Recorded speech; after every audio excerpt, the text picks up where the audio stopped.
Hello everyone, welcome back to the channel. Hope आपकी तैयारी काफी अच्छी चल रही होगी। ये वीडियो आपके लिए बहुत ही इंपॉर्टेंट रहने वाली है केमिस्ट्री एग्जाम के लिए। इस वीडियो से आपके 10 से 15 नंबर बढ़ रहे होंगे, हो सकता है इससे ज्यादा भी बढ़ रहे हो, इससे कम नहीं हो सकता कि इससे कम नंबर आपके इससे बढ़े। इसमें मैं आपको बताऊंगा कि मेरे कैसे 95 मार्क्स आए थे केमिस्ट्री के अंदर, क्या चीजें हैं जो आपको बहुत ज्यादा ध्यान रखना है पेपर के अंदर। अगर आपको सब कुछ भी आता है तो भी आपके नंबर कट सकते हैं।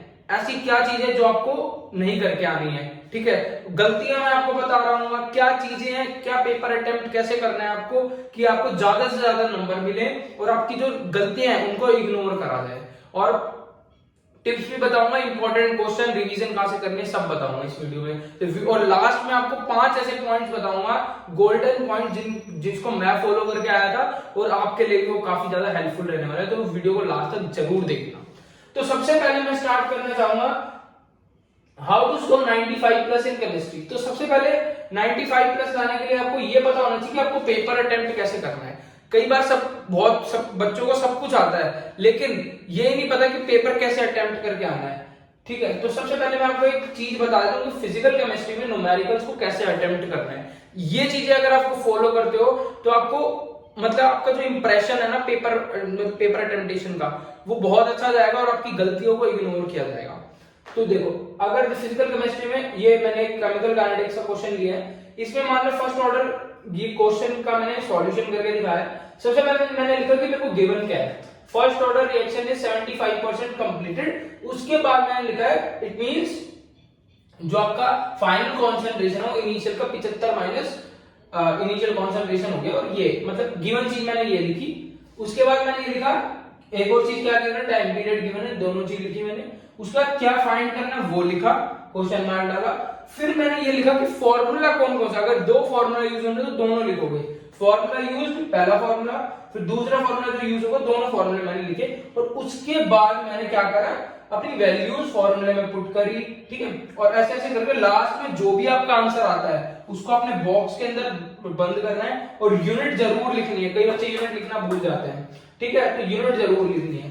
इसके अलावा केमिकल काइनेटिक्स के कंप्लीट नोट्स और जो भी प्रिसाइज नोट्स मैं ऑलरेडी डाल चुका हूं, आप प्लेलिस्ट में जाके चेक कर सकते हैं। सारे चैप्टर्स के आपको मिल जाएंगे। ग्राफ सारे अच्छे से कर ले रहे हैं कि ग्राफ से आने का क्वेश्चन बहुत ज्यादा है। तो अब आते हैं कि इनऑर्गेनिक पे आप क्या मिस्टेक करते हो, और इनऑर्गेनिक में किन चीजों का आपको ध्यान रखना है। देखो, इनऑर्गेनिक में ना सिर्फ एक दो पॉइंट्स ऐसे होते हैं जिनको अगर आप हाईलाइट करते हो तो आपकी जो भी चीजें है ना, उसके अलावा अगर आपने कुछ भी लिखा है मायने नहीं रखता। जैसे कि इनऑर्गेनिक केमिस्ट्री की बात करूं तो कोई इलेक्ट्रो हाईलाइट मतलब कि कोई इलेक्ट्रॉनिक कॉन्फ़िगरेशन का क्वेश्चन है, तो लास्ट में स्टेबल इलेक्ट्रॉनिक कॉन्फ़िगरेशन है, मान लो कि 4d5 है, ठीक है, 4d 3d5 4s2 है। तो 3d5 4s2 एक स्टेबल इलेक्ट्रॉनिक कॉन्फ़िगरेशन, अगर आप उसको ऐसे हाईलाइट कर देते हो ऐसे करके, तो अब टीचर को ये समझ में आ गया कि इसने हाफ फील्ड लिखा हुआ है और ये लिखा हुआ है, तो इसको आप पूरा हाईलाइट कर दो। इसे पेंसिल का यूज कर सकते हो आप, पेंसिल का यूज करना ज्यादातर, और ब्लू स्केच का भी आप यूज कर सकते हो। तो इससे हाईलाइट कर दोगे तो टीचर को मेहनत नहीं करनी पड़ेगी, सारा नहीं पढ़ना पड़ेगा। हाँ, इतना समझ में आता तो इससे लिख दोगे। ऐसे ही डी जो डी ब्लॉक एलिमेंट्स है उसमें ड्यू टू डी ट्रांजिशन ऐसे वर्ड जो है, या फिर due to stable electronic configuration, या जो भी आपके due to variable oxidation state है, जो भी ऐसे रीजंस हैं वो आपको हाईलाइट करके आने हैं। हाईलाइट मतलब उसको आपने हाईलाइट करना है और जितना हो सके आपने साफ लिखना है। Due to stable electronic configuration हो गया, because the presence of the variable oxidation, इन ऐसे पॉइंट्स को हाईलाइट करके आना है। इलेक्ट्रॉनिक कॉन्फ़िगरेशन को बहुत अच्छे से लिख के आना है, मतलब हाईलाइट करना है इन चीजों को आपको। Read complete question, don't skip सब पार्ट्स। कई बार क्या होता है कि कोई क्वेश्चन है जिसके अंदर ना आपसे एक ही क्वेश्चन के अंदर कि व्हाट इज द, ऐसा पूछिए what is DD transition and what is the colour of KMnO4। अब व्हाट इज डीडी ट्रांजिशन तो हमने पढ़ लिया, लेकिन कलर का जो है हम कलर भूल जाते हैं, या हम भूलते नहीं मतलब कि उस क्वेश्चन को जो हमने करा उसके बाद सीधे सेकंड पे बढ़ जाते हैं, वो जो सब पार्ट था उसको करना भूल जाते हैं। ये बहुत इंटेलिजेंट बच्चे करके आते हैं, और मतलब मैं भी इस तरह का एक मिस्टेक करके आया था, इसकी वजह से मेरे 95 आए थे, वो मैं आपको बताऊंगा। तो ऐसे मिस्टेक्स नहीं कर रही हूं, मतलब ये इनऑर्गेनिक में कई बार होता है। Right electronic configuration wherever required, जहां भी आपको लगे हाँ यार इलेक्ट्रॉनिक कॉन्फ़िगरेशन लिख सकते हो यहाँ पे, तो वहां पे लिखो, वहां पे आपको एक्स्ट्रा ही नंबर मिलेंगे उसके। ठीक है, तो ये इनऑर्गेनिक का होगा जहां पे जनरली मिस्टेक आप करते हो। इसके अलावा ऑर्गेनिक केमिस्ट्री, अब ऑर्गेनिक केमिस्ट्री में ना इन चीजों का बहुत अच्छे से आपको पता होना चाहिए। वैसे तो मैंने बहुत अच्छे से ऑर्गेनिक केमिस्ट्री की प्लेलिस्ट, अगर आपने अभी तक ऑर्गेनिक नहीं पढ़ी है और आप बिल्कुल कॉन्फिडेंस लूज कर चुके हो, तो एक ऑर्गेनिक केमिस्ट्री की प्लेलिस्ट पे जाओ, best videos for organic chemistry. Last year भी बच्चे खाली उस प्लेलिस्ट से करके गए थे, और आप मानोगे नहीं, आप कमेंट सेक्शन में उस वीडियो को जाके चेक कर लेना, 90+ आप बच्चों के उससे आए हैं, और पूरा क्रेडिट उन्होंने उस प्लेलिस्ट को दिया हुआ है। तो समझ रहे हो, आप उस प्लेलिस्ट को आप फॉलो करते हो तो आपको बहुत खुद आपको लगेगा हाँ यार काफी कॉन्फिडेंस बढ़ गया है।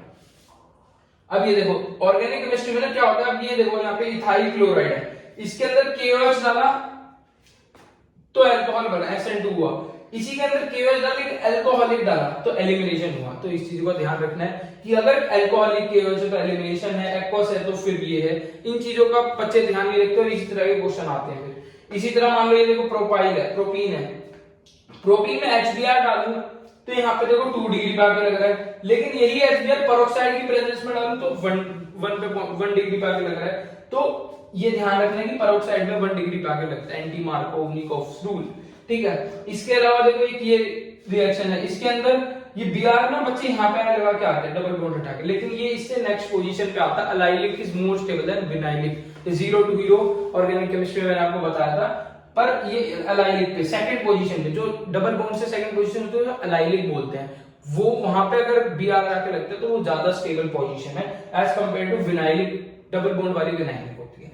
तो ये ऑर्गेनिक की मिस्टेक्स है जो जनरली बच्चे करते हैं। अब मिस्टेक्स हैं ये जो आपको नहीं करके आनी है। अब मैं आपको 5 ऐसे गोल्डन पॉइंट्स बताने वाला हूं जो आपको अगर जिस हिसाब से अगर आप पेपर अटेम्प्ट करते हो तो आपको मैक्सिमम से मैक्सिमम नंबर मिलेंगे। जिसके अंदर पहला पॉइंट ये आता है कि आपको सबसे पहले वो क्वेश्चन करना है, सबसे पहले वो क्वेश्चन करना है जो आपको बहुत अच्छे से आता है पूरे पेपर में।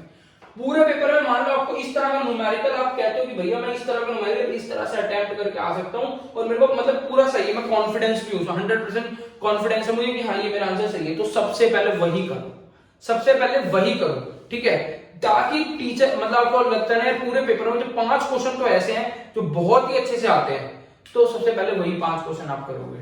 ठीक है, मेरी बात समझ पा रहे हो आप? तो जो सबसे अच्छे से आता है सबसे पहले उसी को करना है आपको। ठीक है, मैटर नहीं करता कि वो सेक्शन ए का लास्ट क्वेश्चन है तो सेक्शन ए का लास्ट कर लो पहले, लेकिन एक चीज का ध्यान रखना है, अगर आप सेक्शन फर्स्ट स्टार्ट कर रहे हो तो पहले पूरा सेक्शन फर्स्ट खत्म करोगे। सेक्शन फर्स्ट का लास्ट कर लो कोई दिक्कत नहीं है, सेक्शन फर्स्ट का 7th कर लो कोई दिक्कत नहीं है, लेकिन एक बार सेक्शन फर्स्ट स्टार्ट कर रहे हो तो पूरा सेक्शन खत्म करोगे।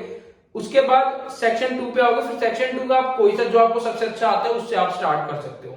और हमेशा अगर आपका मान लो इस पेज पे आपका सेक्शन 1 यहाँ पे खत्म हो जा रहा है, यहाँ पे आकर आपका सेक्शन 1 खत्म हो गया, अब ये पार्ट बच गया, अब आप यहीं से सेक्शन 2 लिख के नहीं चालू करोगे नेक्स्ट फ्रेश पेज से। हमेशा सेक्शन जो नया सेक्शन होगा फ्रेश सेक्शन को फ्रेश पेज से स्टार्ट करना है आपको, और सबसे अच्छा जो आपको क्वेश्चन आता है सबसे पहले वही आप करके आओगे। ये गोल्डन पॉइंट है, इससे क्या होगा टीचर के इंप्रेशन अच्छा आ जाएगा कि हाँ यार मतलब टिक लगता चला जाता है ना। मान लो आपके सेक्शन फर्स्ट में 5 क्वेश्चन आपने बहुत अच्छे से बिल्कुल सही है पहले 5, अब 6th में अगर आपकी थोड़ी गलती है तो वो इग्नोर करी जाएगी। ठीक है, तो इन चीजों का आपको ध्यान रखना है। अब इसी में दूसरा पॉइंट आता है, साफ सुथरा आप लिख के आओगे, मतलब ये नहीं है कि आपने ये ऐसे है यहाँ पे इनिशियल गिवन चीज लिखी, यही चीज यहाँ भी लिख, यहाँ पे लिख दिया, एक लाइन छोड़ के नहीं लिखा यहीं लिख दिया, या फिर आपने ऐसे करा कि ये देखो 75/100 है, अब ये 100 नीचे वाली लाइन में आएगा, अब आप इसी लाइन में अगर ये वाला पार्ट भी लिख दोगे तो ये और ये क्लैश कर जाएंगे 100 हो रही। तो ऐसा नहीं करना है, आपने लाइन छोड़ छोड़ के मतलब जितना हो सके अब बिल्कुल मतलब दूर से बंदा देखे तो आपका पेपर बिल्कुल साफ दिखना चाहिए क्या क्या लिखा हुआ है, किस पार्ट से मतलब स्टेप वाइज आप चल रहे हो, बहुत साफ आपको लिख के आना है। इसके अलावा आपको जहां पे लगता है चीजें हाईलाइट करनी है वहां पे आप चीजें हाईलाइट करोगे, मतलब जितना हो सके पेपर को नीट एंड क्लीन करके आना है। काटना भी, अगर आपका कुछ गलत भी है ना तो उसको ऐसे ना करके आप सिंगल ऐसे लाइन मारोगे। ठीक है, तो अगर आप ऐसा काट के आते हो तो मैं बता रहा हूं आपके इंप्रेशन गलत चले जाएगा आपका। तो ऐसे नहीं काट के आओगे, सिंगल लाइन लगा के आओगे, कितना भी आप फ्रस्ट्रेट हो जाओ आप सिंगल ही लाइन लगा के आओगे। बेशक आपका पूरा एक क्वेश्चन गलत है तो भी आप ऐसे ही, और नीचे अगर आप बिल्कुल ही अगर ऐसा होगा कि आपने गलत क्वेश्चन अटेम्प्ट कर दिया तो आप नीचे लिख सकते हो please don't mark for this question, ठीक है। और आपने सिंगल लाइन मार्क करके काटना है। अब इसी में तीसरा पॉइंट आता है यार, आपको पूरा पेपर अटेम्प्ट करना है। मायने नहीं रखता कि आपको आता है कि नहीं आता। मान लेते हैं कि आपको 50 नंबर का आता है, अब 50 नंबर का आता है, अब आप 50 नंबर का अटेम्प्ट करके आए हो तो 50 में से आपके 35 आएंगे। अगर आपको पूरा आता है ना तो उसमें से 35 आएंगे आपके। लेकिन अगर आप 70 का अटेम्प्ट करके आते हो और बेशक आपको 70 का आता नहीं था तो आपके 45 आएंगे। अब आपकी मर्जी है 10 नंबर आपको चाहिए या नहीं चाहिए। मान लो अगर आपका इसका क्वेश्चन, आपको ये क्वेश्चन नहीं आता था लेकिन आपको इतना तो आता था ना, गिवन चीजें तो आप लिख सकते थे ना, इसका भी नंबर होता है। मान लो आपका कोई सॉलिड मतलब सॉल्यूशन से क्वेश्चन है, आपको सॉल्यूशन से बिल्कुल नहीं आ रहा क्वेश्चन, लेकिन उस चैप्टर के बारे में कुछ तो पढ़ा है, जो भी पढ़ा वो लिख के आओगे उस पेपर के अंदर। डी ब्लॉक है, ब्लॉक एलिमेंट की कुछ नहीं पढ़ा, मतलब कि उस क्वेश्चन से रिलेटेड कुछ नहीं पता, लेकिन चैप्टर से रिलेटेड पता है, तो चैप्टर से रिलेटेड उस क्वेश्चन में आप लिख के आओगे, आपको नंबर मिलेंगे। मैं बता रहा हूं, अगर आप छोड़ के आते हो वो आपकी बहुत बड़ी बेवकूफी है। आपको 1 नंबर 2 नंबर, अगर आपको मान लो 5 क्वेश्चन नहीं आते हैं, अब 5 क्वेश्चन पूरे छोड़ के आओ और वही 5 की 5 करके आओ, उसमें कुछ भी कुछ चैप्टर से रिलेटेड लिख के आओ, तो आपको 5 नंबर मिलेंगे, 10 नहीं मिल पाएंगे, 5 जरूर मिल जाएंगे।